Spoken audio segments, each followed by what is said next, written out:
This river, what we see here today, was a theatre for the offtake of cargo and humanity. The Calcutta port has a long chapter of passenger embarkation and disembarkation. And this was marked by the chapter on indenture that commenced here from around the year 1834. That is when the first ship sailed from somewhere here to Mauritius with a load of humanity. And that was the commencement of the long chapter of indenture, influx and efflux that started from here. Before 1860, most of the immigration that took place, particularly to Jamaica, were from Bihar and Bengal. Also some from Assam, even from Bangladesh, because Calcutta was the approved port for immigration in this hinterland.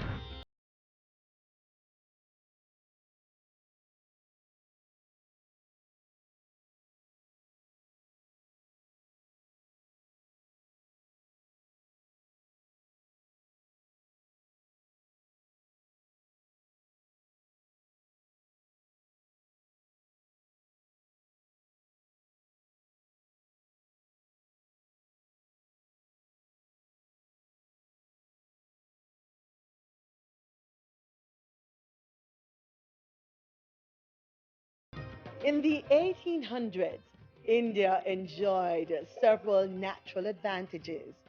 It was reportedly the second most populous country in the world and the seventh largest country by area.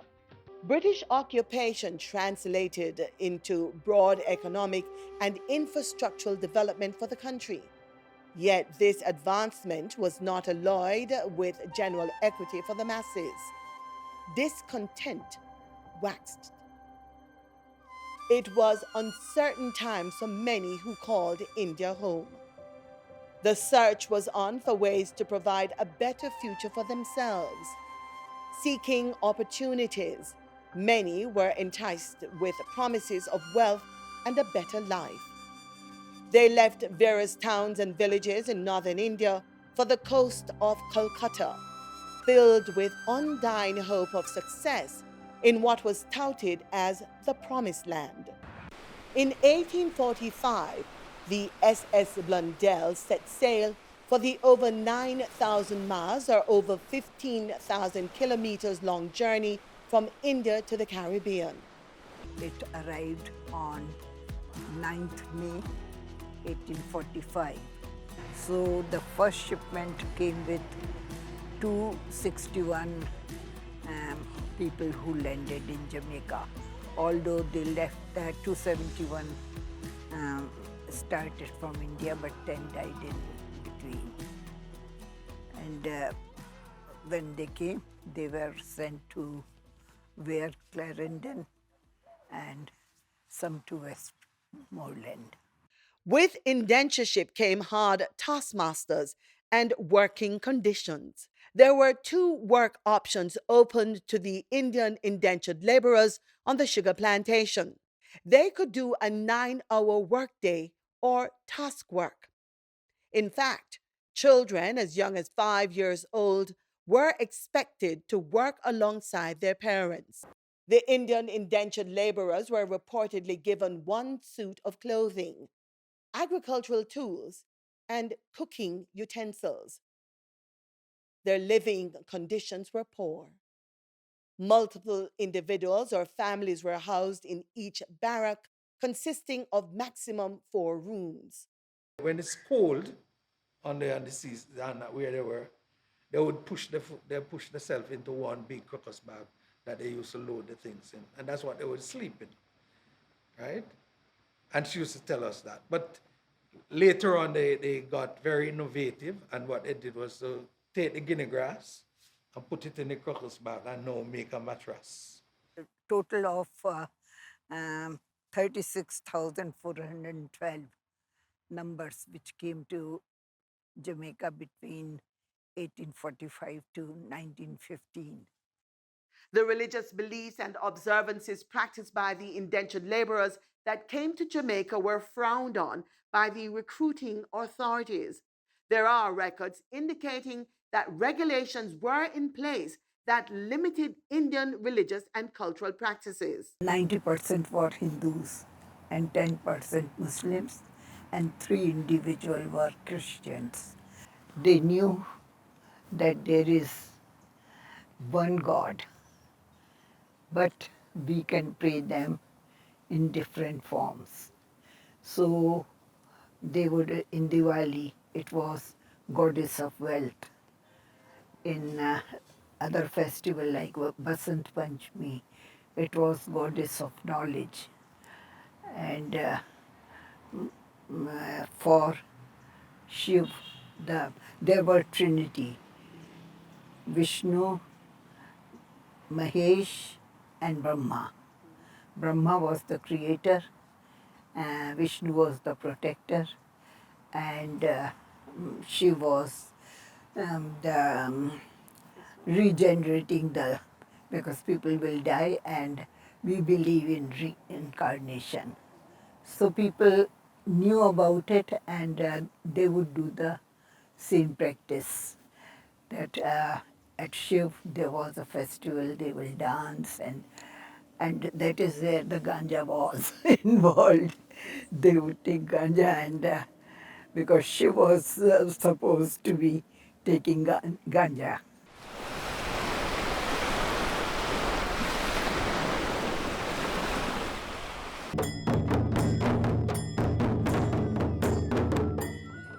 The Indians who came to Jamaica during the indentureship period did not arrive empty-handed.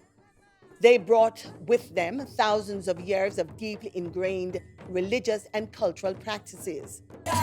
From 1845 going on, the plantations, in fact, we still have it in Golden Grove, St. Thomas, where on one side of the road you had the Indian barracks, and on the other side of the road you had the Afro-Jamaican barracks. And that was the setup of the plantation.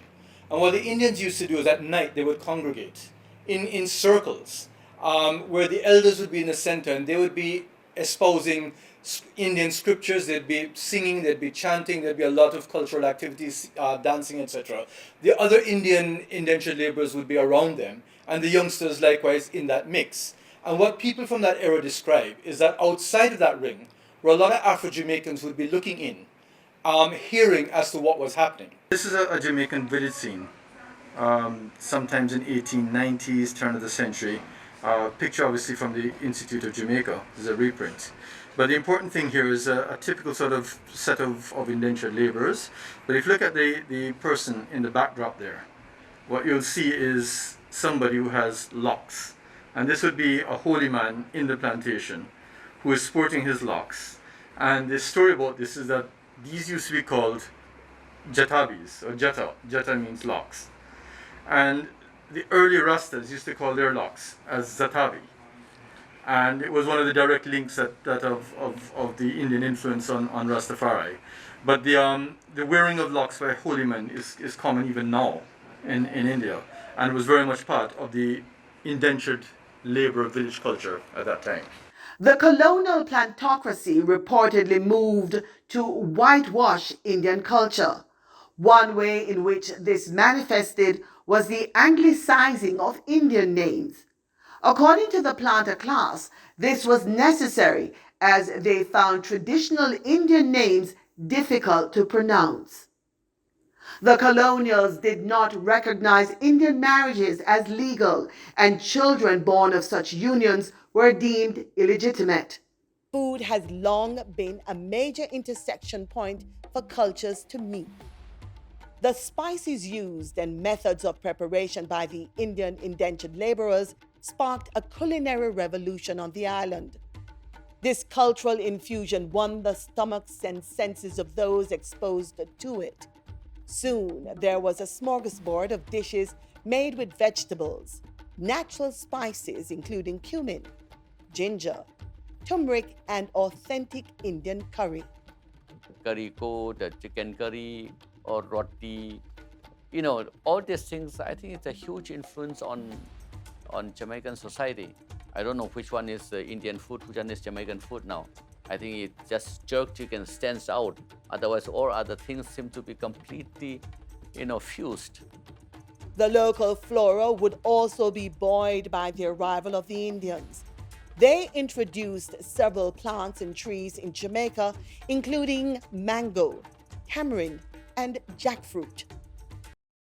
The Indian indentureship program would eventually be abolished in 1917. Its lifespan was shortened by several factors, including malpractices and ill treatment of the laborers by the planter class, and extreme political pressure due to growing Indian nationalism. The leader of the Indian freedom movement, Mahatma Gandhi, saw firsthand the plight of the indentured laborers. He was one of the votaries against the perpetuation of immigration. Uh, when immigration was abolished finally in 1917, and there was a Trinidadian clamor to continue with immigration. It is Gandhiji who said, "I shall go on a hunger strike if you continue with immigration." They came for sugarcane, but later on they started rice cultivation in Westmoreland. And when indentureship finished, some were given in lieu of return passage a land. So in that land, they started cultivation, and that was their profession. And those who were artisan, they took that, like potters, they would make a lot of things for people's need to keep water. And some were cobblers. They would sit on the street or open a small shed and repair the shoes. Some were tailors. After indentureship, and probably a bit before that too, the only sport that the Indians really had an impact in Jamaica in was horse racing and cricket. The sport of kings, which is racing, and the sport for kings, which is cricket, is where the Indians had an impact, both in playing and administratively as well. The composition of Indian immigrants to Jamaica evolved from indentured laborers in the late 1800s to business people in the 1950s. People who started coming in, say, in the last 30 or 35 years are people from the fields of management, doctors, a lot of finance professionals, IT professionals. In the last 15 years, a lot of IT professionals also have moved to Jamaica. Now the third largest ethnic group on the island, Jamaicans of Indian descent have stamped their mark on the economic, political, and cultural fabric of the island. It's less of information now, but it's more the experiential kind of things that we keep doing. So we do celebrate a lot of festivals. We have, cuisines from different regions of India, the authentic cuisines, like which you wouldn't get in a restaurant.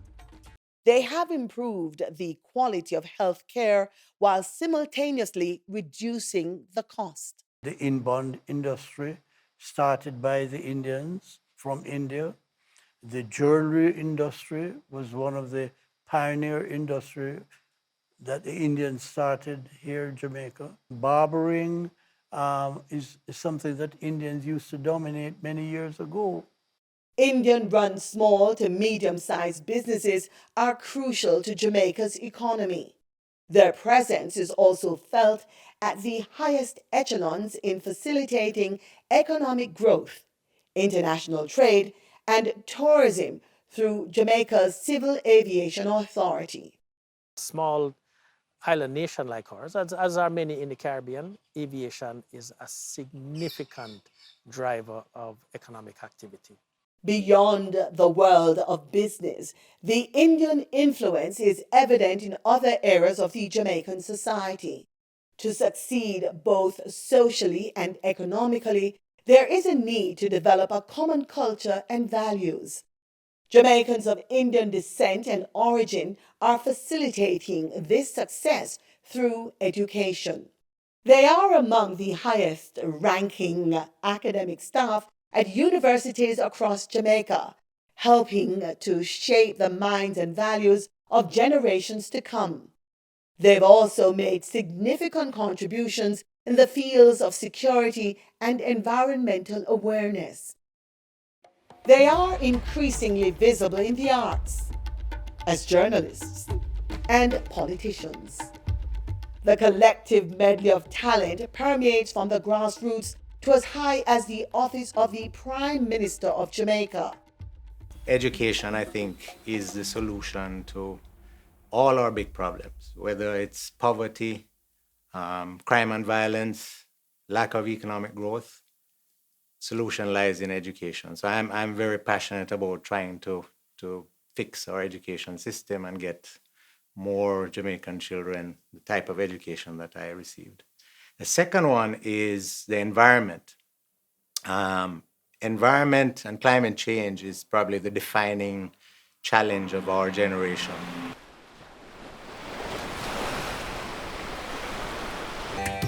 The blending of cultures at ground zero in Jamaica has also found expression at higher levels, leading to formal treaties of bilateral cooperation and assistance between Jamaica and India. From my perspective as Minister of State for Foreign Affairs, I would say these are my ambassadors, because they are doing for India what officially appointed ambassadors are doing, but unofficially they are the ones who you look at and you see what India and Indians stand for. So very, very proud of Indian diaspora doing their bit to the well-being of everyone, and peace and global peace also. Our objective is to really build and strengthen the diplomatic relationship with India. We see and respect India for so many of its achievements, apart from the fact that India has bestowed upon the world science, mathematics, chess, so many things, Ayurveda, yoga. They are also critically important on the world stage at this moment.